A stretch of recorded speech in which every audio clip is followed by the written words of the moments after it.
New ChatGPT update is insane. You are wasting hours every week doing something ChatGPT can now do in seconds. And the worst part?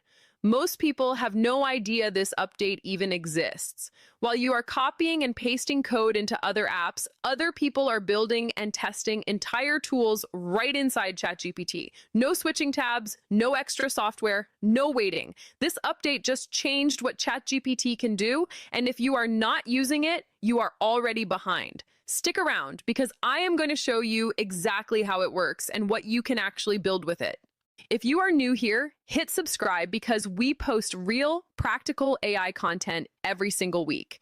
Today, we are talking about one of the biggest quality of life updates ChatGPT has ever released. It dropped on February 19th, 2026, straight from OpenAI's official release notes. It is called Interactive Code Blocks. By the end of this video, you will know what it is, how to use it, 3 real ways you can apply it right now, and some tips to get the best results. So let's get into it. Before this update, here is how things worked. You ask ChatGPT to write some code, it spits out a block of text, you copy it, paste it into a separate app, run it, something breaks, you go back to ChatGPT, explain the problem, copy new code, paste again. OpenAI just collapsed all of that into one place. Here's the exact line from their official release notes. You can write, edit, and preview your code in ChatGPT all in one place. When ChatGPT generates code now, you see a live interactive widget instead of a static text box. Inline editing lets you click directly into the code block and make changes yourself without going back to the chat to describe what you want fixed. Live previews work for web technologies like HTML, CSS, and JavaScript, plus mermaid diagrams and Python charts. You get a preview tab right next to the code where you can see the rendered output side by side. You can also switch between a split screen view to see code and preview together, or pop into full screen when you need more room.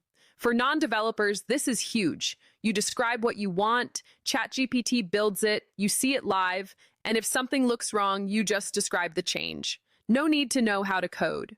Before I get into the use cases, I want to quickly mention something. When I first started using tools like this, I was overwhelmed. There is always a new update, a new feature, and it is hard to know what is actually worth your time. Here are 3 ways to actually use this. First, landing pages. Describe the layout you want, a headline, a button, a contact form. ChatGPT writes it, you see the preview instantly, you tweak it in plain language until it looks right. Second, calculators and interactive tools. A pricing calculator, a quote estimator, a form that does some logic for your clients. Describe it, build it, preview it, test it, then take that code and embed it wherever you need it. Third, data visualizations and diagrams. If you need to turn data into a chart or map out a workflow, ask ChatGPT to generate it and preview it right in the chat. Useful for presentations, reports, or understanding your own numbers better. Now let me give you 5 quick tips to get the most out of this. Tip 1. Be specific upfront. Do not just say, build me a form. Say, build me a contact form with 3 fields, name, email, and message, with a blue submit button. The more detail, the better the first output. Tip 2. Use the preview tab immediately. Do not read the code. Click preview. That is the whole point. Tip 3. Describe changes in the chat, not just in the code. If something looks off in the preview, tell ChatGPT what to fix in plain language and it will update the code for you. Tip 4, build in steps. Start simple, get the base working, then add features one at a time. Tip 5, use full screen when layout matters.